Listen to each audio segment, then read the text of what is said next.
Asociación de Productores de Granos del Norte, Prograno, con nosotros. Bienvenido, Nacho, a Punto Uno. ¿Cómo estás?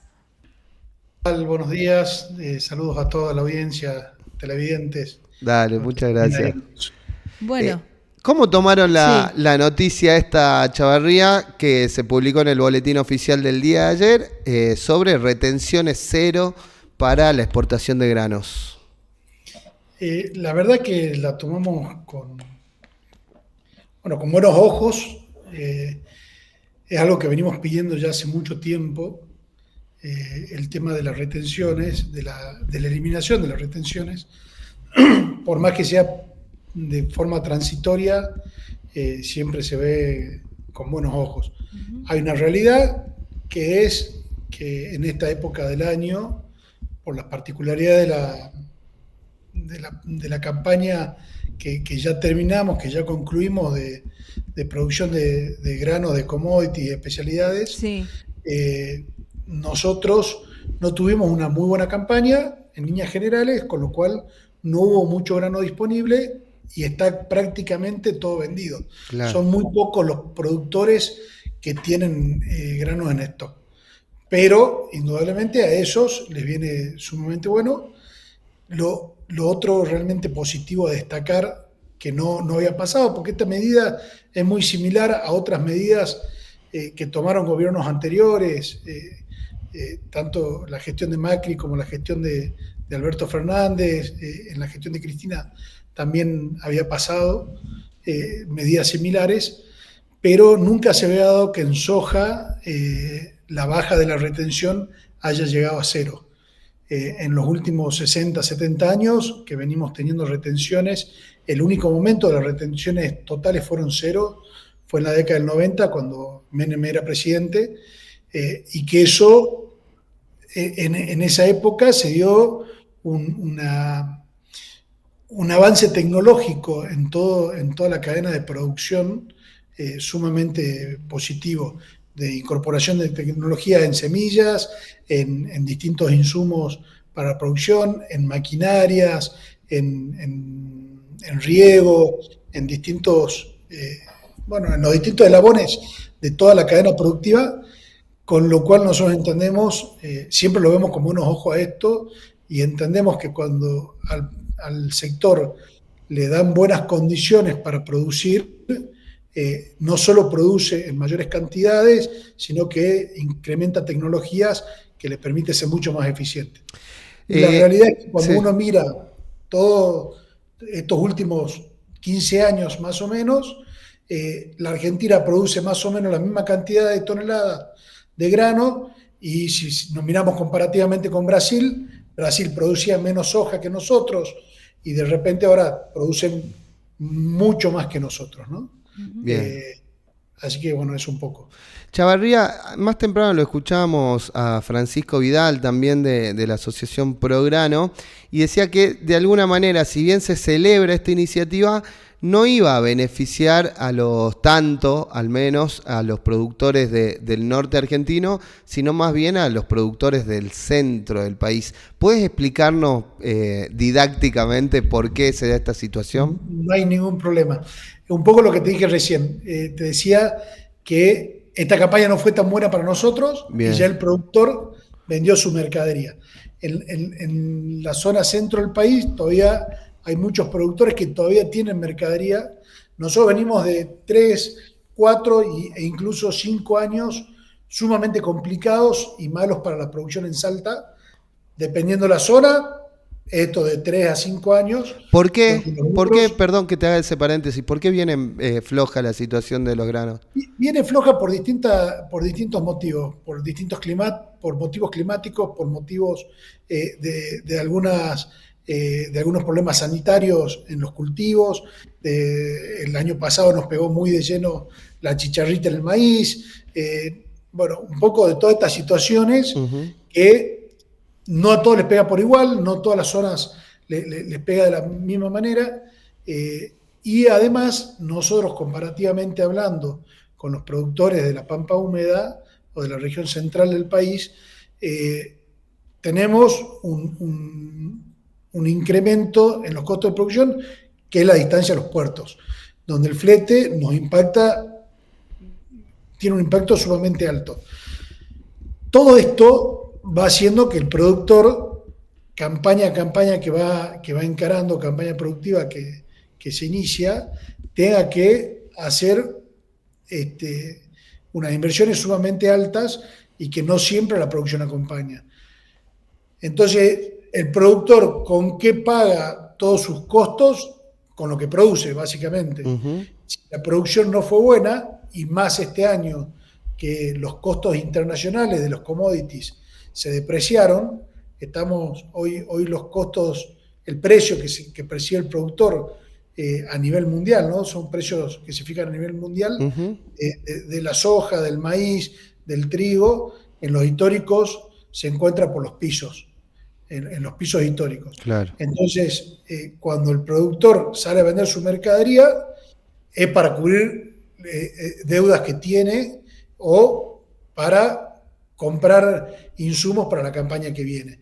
Entonces, lamentablemente el productor se tuvo que descolocar de toda esa mercadería que por ahí tenía, que muchas veces esperaba, que va vendiendo a medida que necesita tener liquidez para poder cubrir afrontar sus deudas. Lamentablemente hoy, como se dice en criollo, venimos correteando de atrás la zanahoria, ¿no? Claro. Venimos de atrás el carro. Entonces, eso hace que lamentablemente no nos impacte de lleno la medida a nosotros en nuestra región, porque no son muchos los productores, como decía, que tienen hoy mercadería disponible en los campos para poder vender. Chavarría, ¿qué va a pasar o qué expectativa tienen después del 31 de octubre? Porque esta medida es hasta el 31 de octubre o hasta que se acumulen esos 7.000 millones de dólares. ¿Qué va a pasar después si el 1 de noviembre vuelven las retenciones a como estaban hasta el viernes? Y esa pregunta ya tiene otro precio, porque lamentablemente como futurólogo siempre me morí de hambre. No sirvo para eso. Nada, a ver, uno hace futurología y lo que yo entiendo es que eso se cae, más o menos en líneas generales, la mayoría de las cosas que viene diciendo este gobierno que va a hacer y que le pone fecha o pone términos, cumple, con lo cual yo entiendo que va a cumplir. Sí viene diciendo el presidente ya hace un tiempo que vienen trabajando para la eliminación de las retenciones y fue mostrando acciones muy concretas en eso. A comienzo de año hubo una reducción parcial de las retenciones, que era hasta el 30 de junio. Nosotros desde Prograno y otras entidades del NOA hicimos un montón de presentaciones ante el Gobierno Nacional para que se puedan extender esos plazos, porque esa era la fecha en que nosotros empezamos a cosechar, con lo cual no nos veníamos tan beneficiados. Y llegó el 30 de junio, no postergaron la medida, pero sí a fines de julio el presidente anunció que hacían una reducción permanente de las retenciones a los distintos productos que tenían retenciones en ese momento. Uh-huh. Con lo cual, nada, nosotros esperamos que en este tiempo lo que se liquide sirva para que el gobierno pueda ver la importancia de sacarle un poco la presión tributaria al sector agropecuario, que es sumamente alta, para que el productor pueda seguir invirtiendo con ese diferencial que va a terminar percibiendo, pueda reinvertirlo en incorporación de nuevas tecnologías que le permitan ser más competitivos. Uh-huh. Seguimos hablando con Nacho Chavarría de Prograno. Te quiero hacer una pregunta, Nacho, que tiene que ver. La semana pasada leía un informe que se publicó en la Bolsa de Comercio de Rosario, que tenía que ver con los costos logísticos. El título del informe es que en la Argentina transportar la producción cuesta entre un 28 y un 30% más que Brasil y Estados Unidos.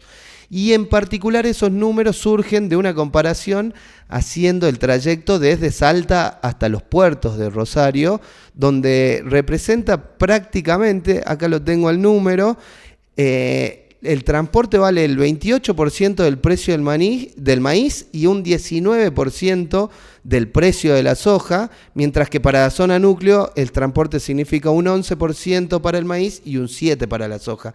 ¿Cómo hacer competitivo al norte argentino si ya partimos de costos completamente más altos que la zona núcleo y ni hablar que otros países? Te voy a hacer una aclaración ahí del informe ese.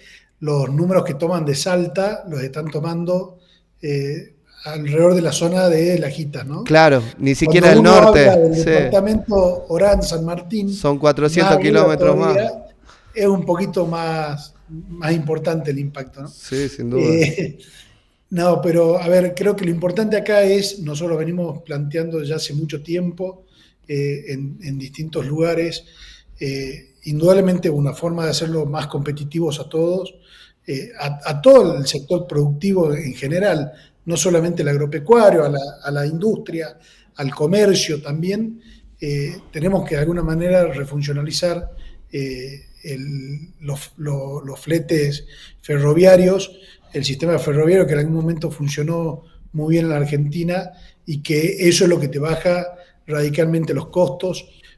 Incorporar los bitrenes, como le llaman, a los sistemas de camiones y de rodamientos que tienen por ahí Brasil, de incorporar más ejes que te permiten incorporar mayores cargas, y al tener más ejes en los fletes, hace que el impacto en la ruta de la tonelada transportada no sea tan fuerte como la que hoy estamos teniendo. Hay un montón de formas de hacerlo más eficiente al sistema de transporte. Indudablemente el más eficiente es el tren, y que nos deja muy fuera de jugada en estos momentos, ¿no? Hay una realidad, no pensemos solamente en la producción agropecuaria, pensemos, como te decía hace un rato, en los comercios, el poder traer desde el puerto de Buenos Aires mercadería para la casa, ¿no?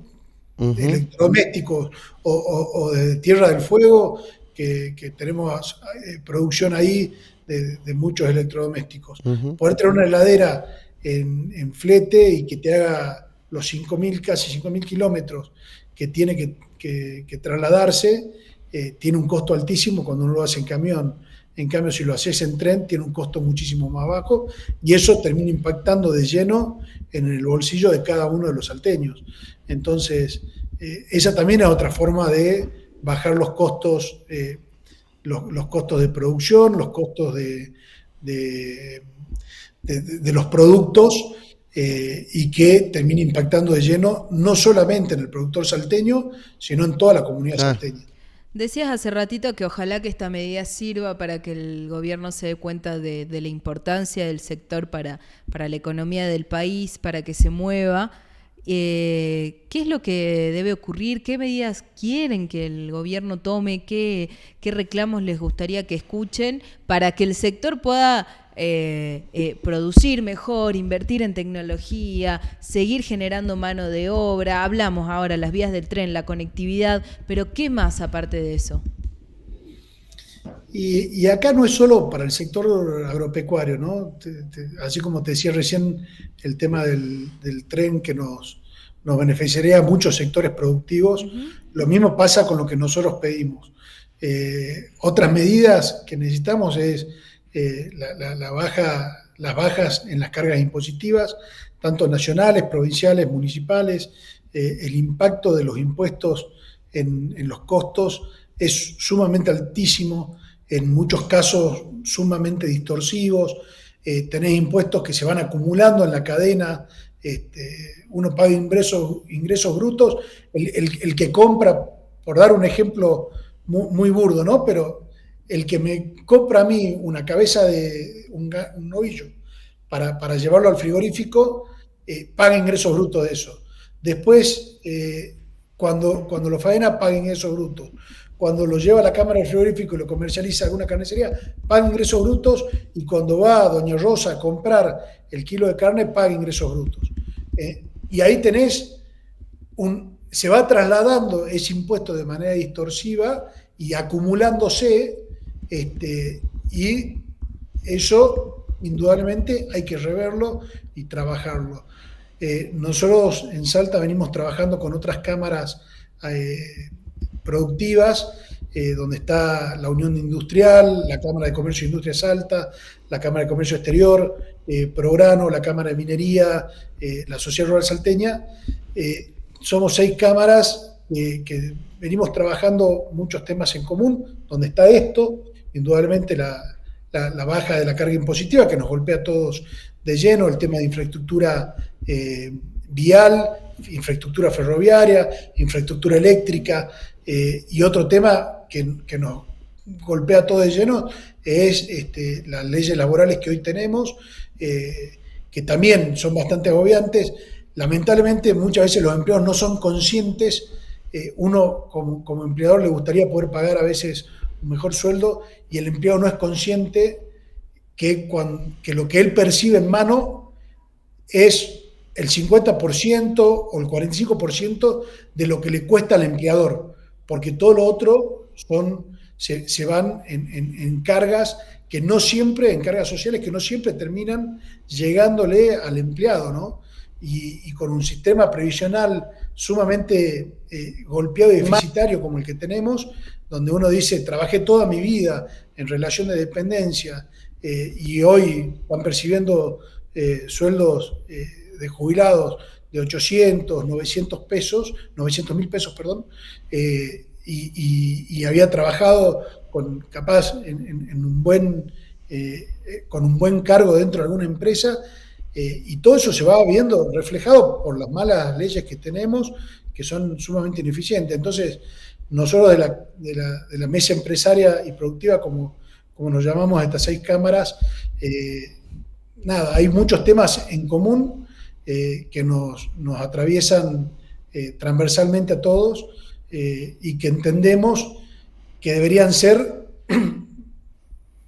acciones que deben llevarse a cabo para poder todos trabajar de una mejor manera, ser más competitivos, de esa manera poder derramar en toda nuestra economía local, en todo nuestro entorno, derramar parte de lo que se va generando. Y estamos totalmente convencidos en que la medida en que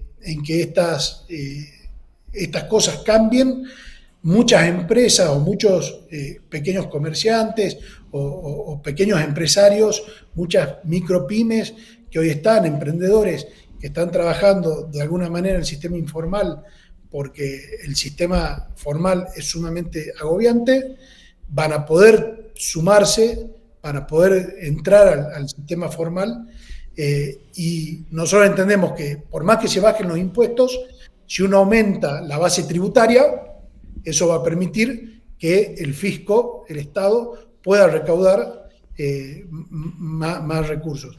Claro, el tema es que sin actividad económica, difícil que se recupere el empleo también, tanto formal como informal, 200.000 puestos menos. Es que, pero por eso... Y esto tiene que ver, perdón, ¿no? Más con la actividad económica y la baja de la actividad económica y los costos de la actividad económica que con la legislación laboral. No, pero a ver, creo que van de la mano. Creo que van de la mano porque son sumamente agobiantes las dos. La cuestión impositiva no tiene que ver solamente con los impuestos que paga la empresa o la pyme o ¿cómo se dice? Cualquier persona que tributa, ¿no? Claro. Sino que tiene que ver también las cargas sociales que uno paga por los empleados, también está dentro de la carga impositiva, ¿no? Por eso te digo que va todo muy de la mano. Sí, sin duda. Te hago la última, que se le escuchó a un productor temprano también hoy. Decía algo así como, el gobierno o tenía que devaluar porque el dólar venía muy atrasado durante los últimos 2 años, o era esto de las retenciones cero. ¿Coincidís con esta mirada? Yo economista no soy, la verdad que no entiendo nada, pero... Pero y el como dólar te dije estaba hace un rato, atrasado para los bueno, a veces productores. hice futurología, le erré, pero no, yo creo que no van tan de la mano eso. Bien, Eh, Creo que ahora me meto en un lugar por ahí en el que no soy este, tan entendido, pero creo que parte de esto, de la liberación de las retenciones, que no es una medida que la hizo por primera vez este gobierno actual, sino que también pasó en gobiernos, en gestiones nacionales anteriores de distintos frentes políticos. Creo que entiendo que es un poco para tratar de inyectar circulación económica en el mercado, en el país, y de esa manera tratar de estabilizar un poco la economía. claro. Hay muchas maneras, seguramente cada economista tendrá su manual y su librito. Entiendo también de que no hay una fórmula única, ni de que todas son beneficiosas o no todas son la solución al problema, porque entiendo que el problema, así como nosotros tenemos, cuando nosotros producimos, decimos que tenemos multiplicidad de variables que afectan a que podamos tener cosecha récord, que uno cuando va a sembrar, siempre va a sembrar con la esperanza y añorando de que esta campaña sea mi cosecha récord, mi mejor campaña, Claro. mejores precios. Después hay un montón de situaciones que uno no maneja y que hacen que las cosas sean como son. Lo mismo pasa en la economía. Puede venir un economista que dice hay que devaluar o no hay que devaluar, o hay que hacer esto o no hay que hacer esto, pero después hay un montón de otros componentes que son ajenos por ahí a la micro o a la macro, que tienen que ver también a veces con cuestiones internacionales que cambian lo que uno planificó, ¿no? Nacho, la última que te la hacen acá en el chat de YouTube, dicen, buenos días, consulta, ¿al productor local le conviene más vender al extranjero o en el mercado local? Y todo depende de qué producto estemos hablando. La realidad es que en el mercado local lo que es granos puntualmente hablando, lo que son los commodities, que es soja, maíz, eso tiene, nosotros parte de lo que producimos queda acá en la provincia, se consume acá en la provincia y el resto se va, con lo cual en eso sí somos una provincia exportadora. Hay otras producciones que nos autoabastecemos y tenemos que estar incorporando ciertos productos. En la gran mayoría somos exportadores, pero bueno, no sé, hablando de porotos, que es otra de las producciones que hacemos desde la asociación, los socios de la asociación, el poroto, Salta es la principal productora de porotos del país, Claro. alrededor del 95% de las legumbres que se producen en el país se exportan, nosotros consumimos muy poco. Hay una frase que lo decimos mucho, que es que lamentablemente comemos poroto en escabeches o en locro, Sí, y lo que pare carrito, ¿no? es Se nos verdad. acaban las ideas, y estamos hablando de proteína sumamente buena, que se la podría utilizar en otras comidas, en otras dietas. Pero bueno, pasa un poco, creo que también por la producción de la que estemos hablando puntualmente y por las condiciones del mercado. Bien. De 10. Te agradecemos un montón, Nacho Chavarría de Prograno. Vamos a estar hablando. Bueno, por el momento una buena noticia. Podemos hacer un balance y esperemos que más o menos se mantenga la estabilidad macro. ¿Resumimos Sí, así? yo creo que es una buena noticia. Te repito, aquellos productores que se vean beneficiados en nuestra región, indudablemente el diferencial ese que van a cobrar, el productor lo primero que hace es reinvertirlo en el mismo sector, y el reinvertirlo, el productor no está capaz en la ciudad de Salta, sino que está en el interior, y reinvertirlo en el interior significa mayores fletes, significa mayor consumo de combustible en las estaciones de servicio, en los almacenes de los pueblos, mayores consumos, en la verdulería, en carnicería, en todos esos negocios, con lo cual lo vemos sumamente positivo, y esperemos que sean muchos los productores que se puedan beneficiar, pero también entendemos que la gran mayoría de los productores ya no tienen mercadería para vender. Claro, bien. Gracias, Nacho. Muchísimas gracias por tu tiempo, clarísimo. Estamos en Muchas contacto. gracias a ustedes por el espacio. Ahí está. Chao, chao. Hasta Ahí luego. pasaba Nacho Chavarría de Prograno aclarando un poquito el